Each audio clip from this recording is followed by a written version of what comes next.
ನಮಸ್ಕಾರ. ಇವತ್ತು ನಮ್ಮೂರ ಗ್ರಾಮದೇವತೆ ದೊಡ್ಡಮ್ಮ ತಾಯಿಯ ಆಶೀರ್ವಾದ ತಗೊಂಡು,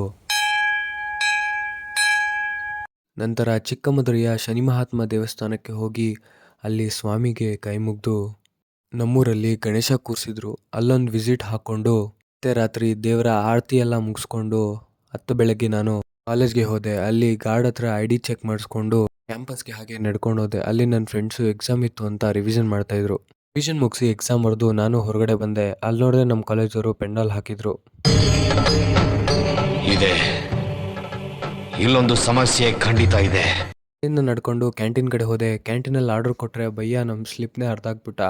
ಆಮೇಲೆ ನಾನು ನನ್ನ ಫ್ರೆಂಡು ಊಟ ಇಸ್ಕೊಂಡು ಊಟ ಮಾಡೋಕೆ ಅಂತ ಹೋದೋ. ನನ್ನ ಫ್ರೆಂಡು ಕುರ್ಕುರೆ ಜೊತೆ ಚೆನ್ನಾಗಿರುತ್ತೆ ಅಂದ, ಅದಕ್ಕೆ ಅವನಿಗೆರಡು ನನಗೆರಡು ಹಾಕ್ಕೊಂಡೆ. ಇರಿಟೇಷನ್ ಕಣ್ರಿ, ಕಳ್ಸಿ ಆಚೆ. ನನ್ನ ಫ್ರೆಂಡ್ಸು ಕಾಲೇಜ್ ಹಾಸ್ಟೆಲ್ ಬಿಟ್ಟು PGಗೆ ಶಿಫ್ಟ್ ಆಗ್ತಾಯಿದ್ರು. ಕಾಲೇಜ್ ಬಿಟ್ಟು ಮನೆಗೆ ಬರಬೇಕಾದ್ರೆ ಇಲ್ಲಿ ಫ್ಲೇವರ್ ಮೇಲಿನ ನೀರು ಒಳ್ಳೆ ಜೋಗ್ ಫಾಲ್ಸಲ್ಲಿ ಬಿದ್ದಂಗೆ ಬೀಳ್ತಾ ಇತ್ತು. ಇದು ಯಾವ ಪ್ಲೇಸ್ ಅಂತ ಕಮೆಂಟ್ ಮಾಡಿ.